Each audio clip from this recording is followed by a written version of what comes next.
Haleluya, saudaraku. Adakah kita bersuka cita pada pagi hari ini? Puji Tuhan, kita bersuka cita karena kita boleh datang di hadirat Tuhan, mempersembahkan hidup kita kepada Tuhan, memuji dan menyembah Tuhan.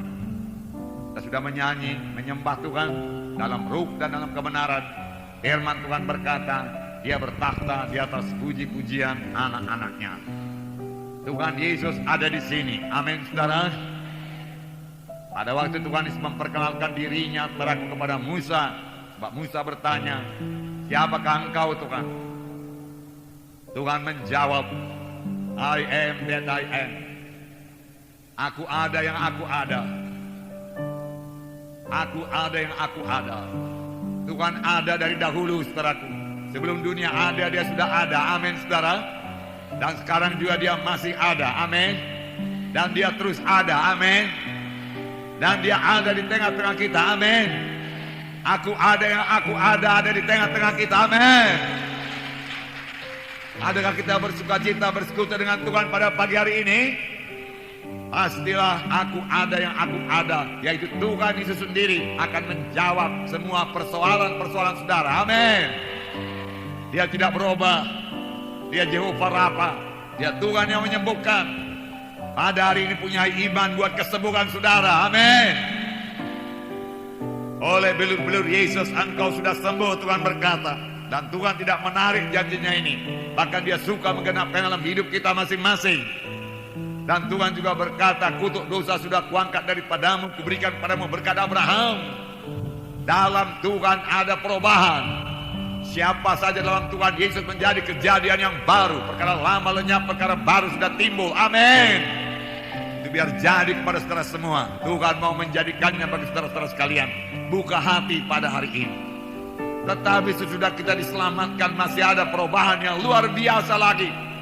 Memang pada waktu kita berdosa, kita datang kepada Tuhan Yesus, kita mengakui dosa kita bertobat, kemudian kita menerima Yesus sebagai Tuhan dan Juru Selamat kita percaya kepadanya, jika kita mengaku dengan mulut dan percaya dengan hati, maka kita pun selamat menjadi anak-anak Tuhan. Selamat, keselamatan jiwa, selamat, dosa diampuni, lahir baru jadi anak-anak Tuhan. Sungguh satu hal yang sangat luar biasa. Selamat menjadi anak-anak Tuhan. Saya percaya semua kita sudah mengalaminya. Dan saudara sendiri harus mengetahuinya dengan pasti. Kalau saudara belum mengetahui dengan pasti, pastikan pada hari ini, saudaraku. Ini akhir zaman. Jangan seorang pun bimbang apakah dia sudah selamat atau belum. Tapi hari ini pastikan keselamatan saudara. Percaya dan bertobat dan memberi diri dibaptis, maka kamu akan selamatkan. Firman Tuhan berkata, tidak ada yang lebih, tidak ada, saudaraku, yang lebih penting daripada keselamatan. Keselamatan jiwa adalah hal yang paling penting dalam hidup ini. Firman Tuhan berkata, apakah untungnya kepada seseorang dia beroleh segenap dunia ini tapi jiwanya binasa? Sia-sia. Kaya raya kita di dunia ini, berhasil kita di dunia ini, terhormat kita di dunia ini, saudara. Tetapi sudah kita meninggalkan dunia ini, kita ke neraka yang kekal, apakah untungnya? Oleh sebab itu pastikan keselamatan jiwa saudara pada hari ini. Amin, saudara. Biar semua kita pulang dengan keselamatan jiwa yang teguh. Jika kita tidak bimbang oleh aniaya apapun juga, kita tidak mau berpisah lagi dari Tuhan Yesus. Karena kita tahu hanya Tuhan Yesus satu-satunya jalan ke sorga, tidak ada jalan yang lain. Tuhan sendiri berkata, akulah jalan dan kebenaran dan hidup, seorang pun tidak sampai kepada Bapa kalau tidak melalui aku. Hanya Yesus jalan ke sorga. Tetapi sudah selamat, masih ada lagi berkat Tuhan yang sangat luar biasa. Tuhan mau melengkapi kita dengan kuasa dari Maha Tinggi. Tuhan mau mengubahkan seluruh hidup kita menjadi seperti Yesus. Tuhan mau kita melayani dengan berkuasa. Tuhan mau kita berbuah dengan lebat. Tuhan mau menyatakan mujizat-mujizat dalam hidup kita. Ini terjadi saudaraku melalui baptisan Roh Kudus yang masih berlangsung sampai pada saat ini.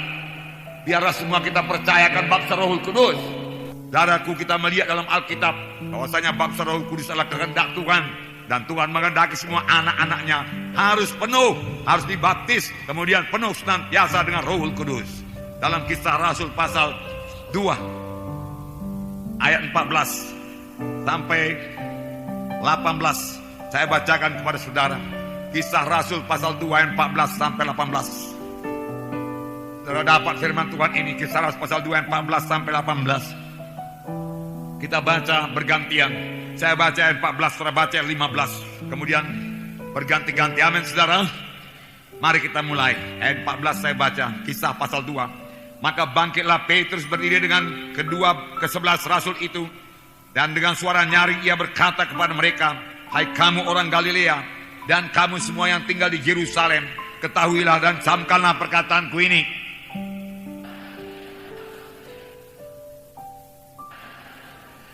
Tetapi itulah yang difirmankan Allah dengan perantaraan Nabi Joel.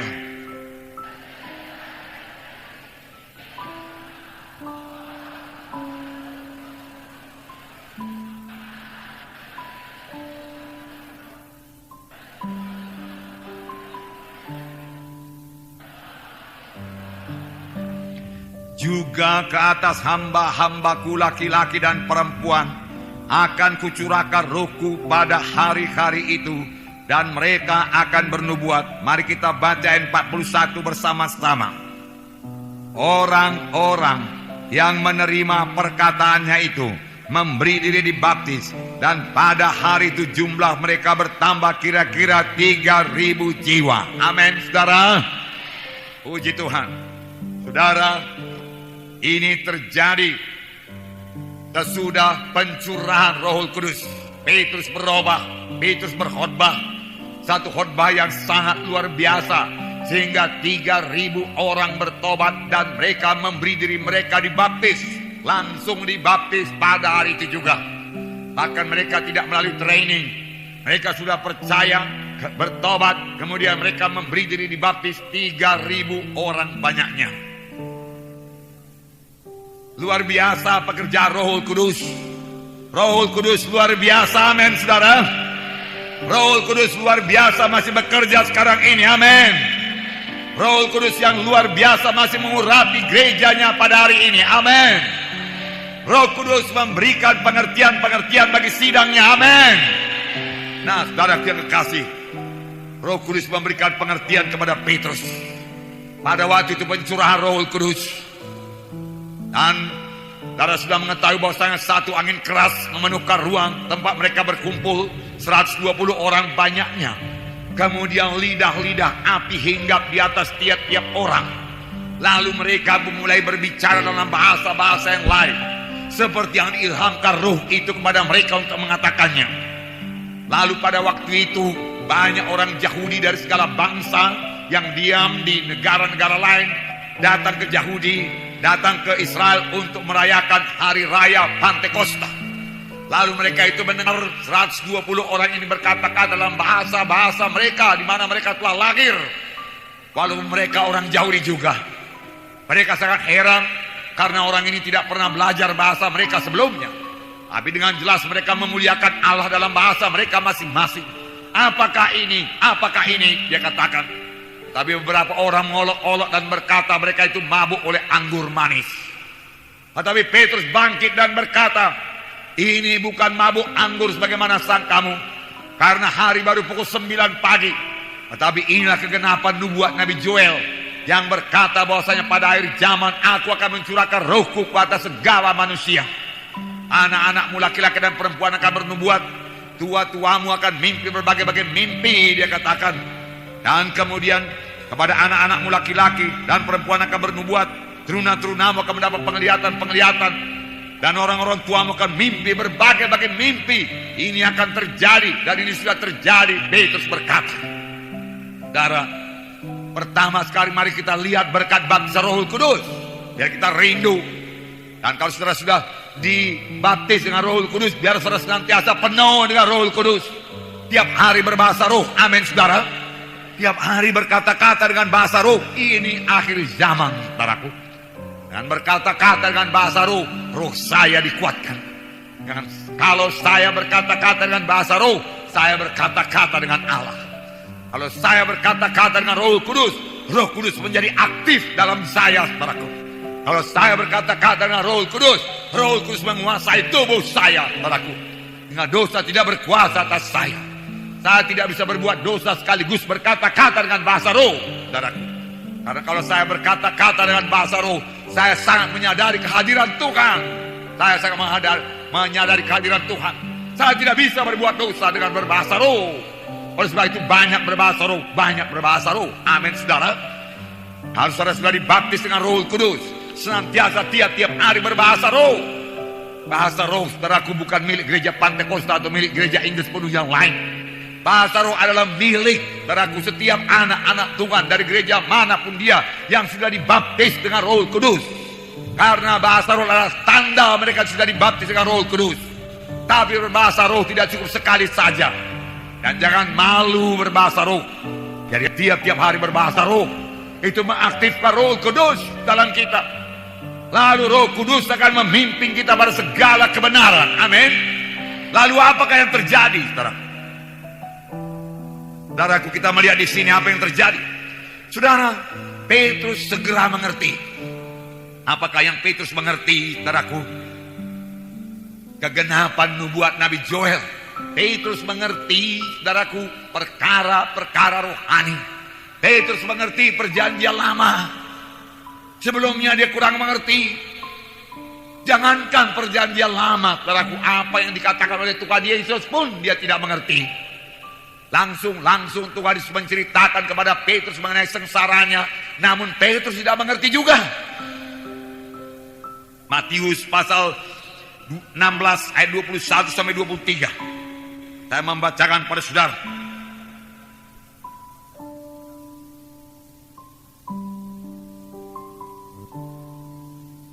Saya membacakan. Sejak waktu itu Yesus mulai menyatakan kepada murid-muridnya bahwa ia harus pergi ke Yerusalem dan menanggung banyak penderitaan dari pihak tua-tua, imam-imam kepala dan ahli-ahli Taurat, lalu dibunuh dan dibangkitkan pada hari ketiga. Tetapi Petrus menarik Yesus ke samping dan menegur dia, katanya, Tuhan, kiranya Allah menjauhkan hal itu. Hal itu sekali-sekali jangan menimpa engkau, takkan menimpa engkau.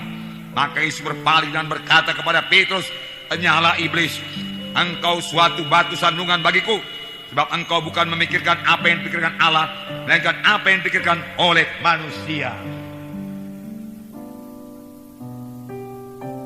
Dari yang kekasih dalam nama Yesus, Tuhan Yesus menceritakan mengenai maksud kedatangannya. Tuhan Yesus kira-kira berkata, Petrus, untuk mengangkat dosa manusia, aku harus dijadikan dosa. Aku harus menanggung semua dosa manusia itu. Sebagai akibatnya, Petrus, aku harus mati di kayu salib. Aku harus dihukum. Aku harus mati di kayu salib. Tetapi aku akan bangkit pada hari yang ketiga. Tapi Petrus sama sekali tidak mengerti perkara-perkara rohani. Sehingga Petrus berkata, jangan Tuhan, jangan itu terjadi padamu. Dijauhkan Allah kiranya daripadamu. Yesus menengking Petrus dan berkata, "Henyalah ke belakangku, iblis, karena engkau bukan memikirkan perkara yang daripada Allah, melainkan engkau memikirkan perkara dari manusia." Petrus tidak mengerti. Sama sekali Petrus tidak mengerti bahwasanya Yesus datang untuk mati. Yesus tahu bahwasanya dia datang untuk mati. Yesus tahu itu tiap-tiap hari. Yesus tahu bahwasanya dia harus berjalan menuju Yerusalem, di mana dia mesti disalibkan, mati. Tetapi Yesus juga tahu bahwasanya dia mengalahkan maut, dia bangkit daripada kematian pada hari ketiga. Petrus tidak mengerti, saudara. Akal pikiran manusia ini tidak akan mengerti perkara-perkara daripada Allah. Perlu Roh Kudus menerangkannya kepada kita. Saudara, keselamatan saja kalau bukan dengan pertolongan Roh Kudus kita tidak mengerti menerimanya.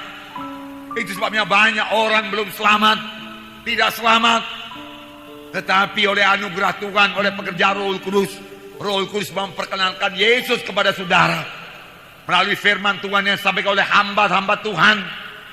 Kemudian saudara menerima Yesus sebagai Tuhan dan Juru Selamat saudara, percaya kepada Yesus dan menerima sebagai Tuhan dan Juru Selamat saudara, berkat pimpinan Roh Kudus, lalu saudara selamat. Itulah pekerjaan Roh Kudus yang luar biasa. Jadi setelah Roh Kudus memberikan pengertian, adakah kita beroleh pengertian daripada Tuhan? Sesudah kita dibaptis dengan Roh Kudus, kalau belum berarti kita kurang tanggap akan pimpinan Roh Kudus, kurang sensitif akan pekerjaan Roh Kudus. Firman Tuhan tadi berkata di sini, saudaraku, anak-anakmu laki-laki dan perempuan akan bernubuat. Masih kurang dalam sidang kita ini nubuat, saudaraku. Mohon roh nubuat, saudaraku, bekerja. Sehingga dengan nubuat kita boleh mengatakan perkara-perkara yang akan datang, mengetahui perkara-perkara yang akan datang, saudara. Kemudian dikatakan lagi di sini, orang-orang tuamu mimpi, berbagai-bagai mimpi, turunan-turunamu melihat penglihatan-penglihatan. Dan ke atas hamba-hambaku laki-laki dan perempuan akan kucurahkan rohku pada saat itu. Dan sudah dimulai Tuhan pada hari Pantekosta, merupakan awal dari gereja. Yang kemudian berlangsung terus sampai pada akhir zaman ini. Roh Kudus masih dicurahkan. Jadilah orang-orang rohani yang penuh dengan Roh Kudus. Amin, saudara. Menerima pimpinan Roh Kudus sehingga saudara boleh hikmat daripada Tuhan, sama sebagaimana Petrus menerima hikmat pengertian daripada Tuhan, sehingga dia mengerti mengenai nubuat Nabi Joel. Ini nubuat Nabi Joel. Ini mesti terjadi. Saudara, bisakah kita mengerti jika kita bisa berkata ini akhir zaman? Krisis moneter akan terjadi. Kurang tanggap kita, saudaraku, kurang tanggap. Tuhan memberitahu banyak perkara. Tuhan memberikan hikmat, saudaraku, bagi orang yang sensitif dalam Roh Kudus dan penuh dengan Roh Kudus. Karena Roh Kudus memimpinkan kepada segala kebenaran.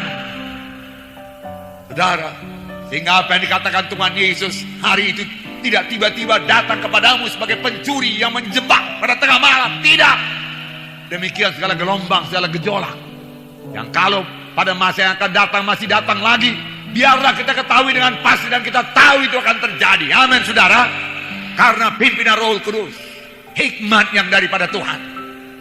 Jadilah orang rohani. Jadilah orang rohani. Mengerti sabda Tuhan, mengerti tanda-tanda zaman, mengerti waktu-waktu Tuhan, mengerti apa yang akan dikerjakan Tuhan pada akhir zaman ini. Amin, saudara. Petrus mengerti ini sudah sampai saatnya. Inilah nubuatan Nabi Joel yang digenapkan. Pada hari-hari terakhir Tuhan mencurahkan Roh Kudus dengan sangat luar biasa. Dahulu Roh Kudus hanya diberikan pada imam-imam, nabi-nabi dan raja-raja pada perjanjian lama. Sekarang semua anak-anakmu laki-laki dan perempuan penuh dengan Roh Kudus. Oleh sebab itu kita harus mengerjakan pekerjaan yang luar biasa pada akhir zaman ini. Amin. Kita bisa mengadakan penuaian yang luar biasa pada akhir zaman. Amin. Nah, saudaraku yang kasih dalam nama Yesus. Jadi saudaraku, pertama sekali berkatnya saudaraku, yaitu beroleh hikmat, beroleh pengertian daripada Tuhan. Kita mengerti tanda-tanda zaman. Kita mengerti pada zaman apa kita ini hidup. Supaya kita mempersiapkan diri kita, tidak mengejar dunia ini, tapi mengejar perkara-perkara rohani. Lalu sekalian ditambahkan kepada kita. Amin. Supaya pada akhir zaman juga kita memberi buah kepada Tuhan. Amin. Pada akhir zaman kita berkemenangan. Amin. Pada akhir zaman kita merusakkan pekerjaan setan. Amin. Pada akhir zaman kita membuka kota-kota baru, kampung-kampung baru buat Tuhan. Haleluya. Puji Tuhan, puji Tuhan. Saudaraku, tetapi Petrus tidak tetap dalam ketertinggalannya, saudaraku, setelah dia dipenuhkan dengan Roh Kudus. Bahkan kemudian hari dia mengatakan, darah Yesuslah yang menebus kamu, bukan emas dan perak, tapi kamu ditebus dengan darah yang mahal, bagi darah anak domba yang tidak bercacat, tidak bercela, yaitu darah Kristus Yesus. Haleluya. Yang kedua, saudaraku, urapan yang luar biasa berlaku pada Petrus. Urapan. Apakah itu urapan? Urapan Roh Kudus tentunya, saudaraku, yang membuat perkataan kita ini sangat berkuasa. Urapan membuat firman Tuhan yang kita taburkan itu hidup. Huruf hanya mematikan saja. Banyak orang membaca firman Tuhan, mengkhotbahkan firman Tuhan, tapi tidak membawa jiwa-jiwa pada keselamatan. Karena huruf itu mematikan. Tanpa urapan, saudaraku, firman Tuhan ini dibaca juga, saudaraku, mati saja. Tapi dengan urapan firman Tuhan yang ditaburkan menjadi hidup dan membawa orang lain pada pertobatan. Nyatanya, saudaraku, dalam Kisah 2:36, Kisah Rasul pasal 2:36, di sini dikatakan bagaimana Petrus berkhotbah. Kisah 2:36, saya bacakan. Jadi seluruh kaum Israel harus tahu dengan pasti bahwa Allah telah membuat Yesus yang kamu salibkan itu menjadi Tuhan dan Kristus. Ketika mereka mendengar hal itu, hati mereka sangat terharu. Lalu mereka bertanya kepada Petrus dan rasul-rasul yang lain, apakah yang harus kami perbuat, saudara-saudara? Jawab Petrus kepada mereka, bertobatlah dan hendaklah kamu masing-masing memberi dirimu dibaptis dalam nama Tuhan Yesus Kristus untuk pengampunan dosamu, maka kamu akan menerima karunia Roh Kudus. Sebab bagi kamulah janji itu dan bagi anak-anakmu dan bagi yang masih jauh, yaitu sebanyak yang akan dipanggil oleh Tuhan Allah kita. Dan dengan banyak perkataan lain lagi, ia memberi suatu kesaksian yang sungguh-sungguh, dan mereka mengecam dan menasihati, dan ia mengecam dan menasihati mereka, katanya, berilah dirimu diselamatkan dari angkatan yang jahat ini. Orang-orang yang menerima perkataannya itu memberi diri dibaptis, dan pada hari itu jumlah mereka bertambah kira-kira 3.000 jiwa. Luar biasa. Petrus berkata, kamu telah menyalibkan Tuhan yang dinyatakan kepadamu dengan kuasa dan tanda ajaib dan mujizat-mujizat. Tuhan melakukannya melalui Yesus yang kamu salibkan itu.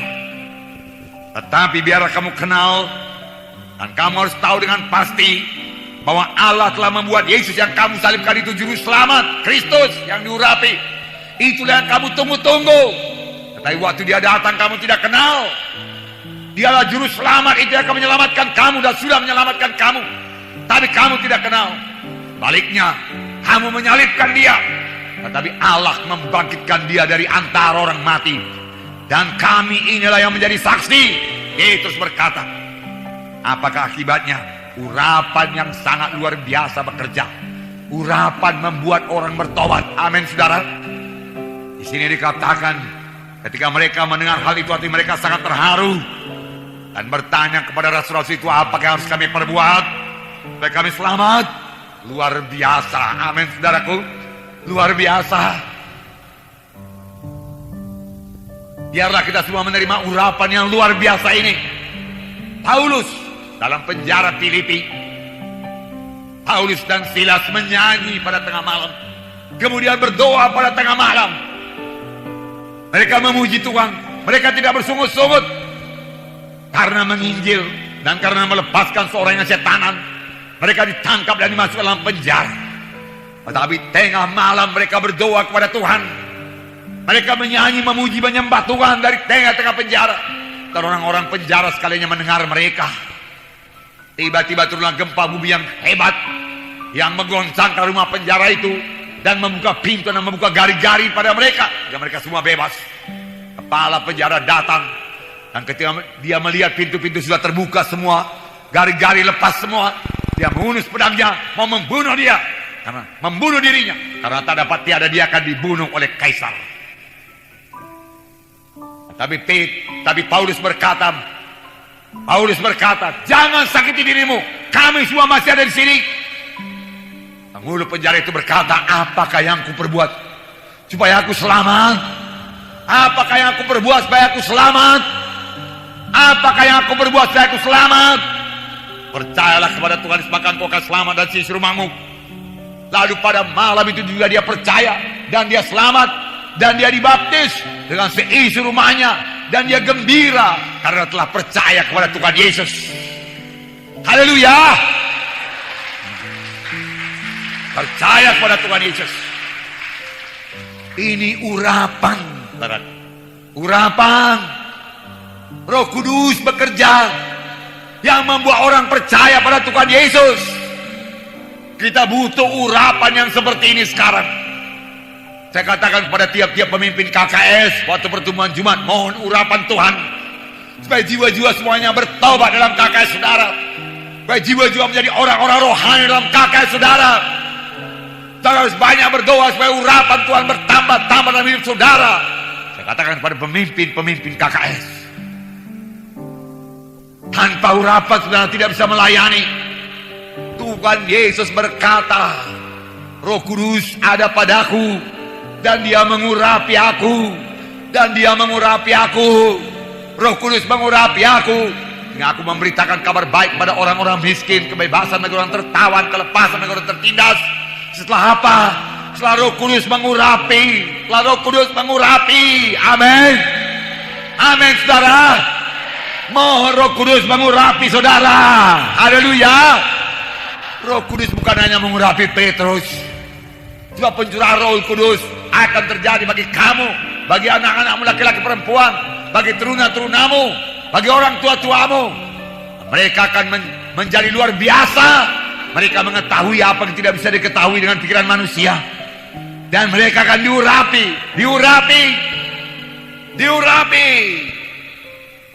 Urapan Tuhan biar berlaku bagi kita semua. Amin saudara. Nah, apa kami perbuat? Hati mereka sangat terharu.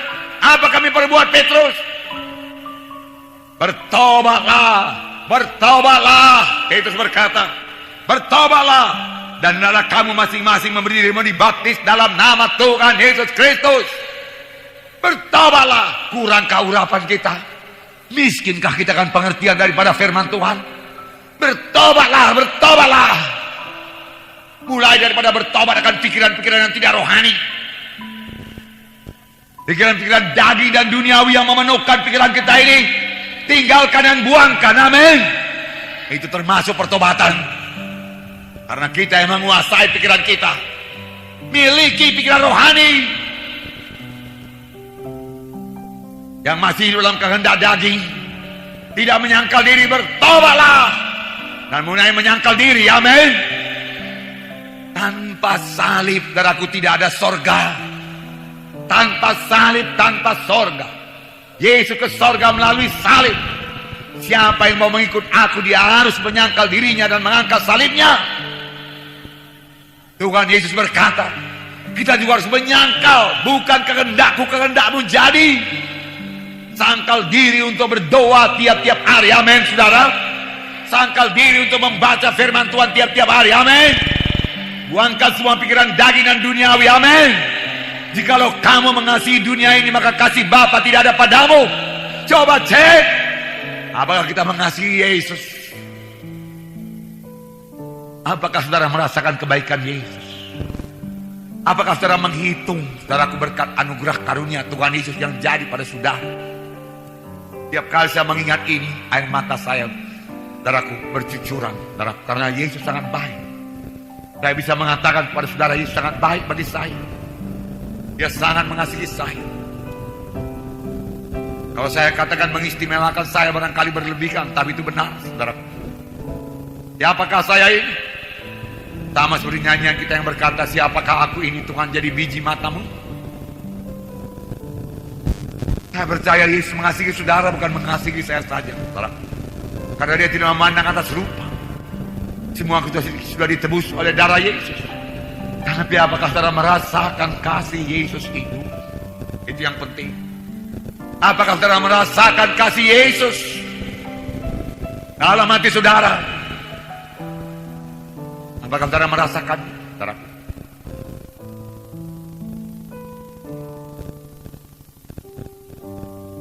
Itu kan membuat, saudaraku, air mata saudara bercucuran kalau saudara merasakan betapa besarnya kasih Yesus kepada saudara. Saya bisa banyak merenungkan kasih Yesus karena sudah lama diselamatkan Tuhan. Saya bisa ingat-ingat kasih Yesus mulai pada tahun 65. Namun Roh Kudus juga yang selalu mengingatkan saya kepada kasih Yesus yang begitu setia, penuh rahmat, penuh cinta, mengaturkan seluruh kehidupan saya, memberikan yang paling baik, saudara. Puji Tuhan. Itulah yang diberikan Tuhan Yesus pada orang yang mengasihi dia. Kasihi Yesus.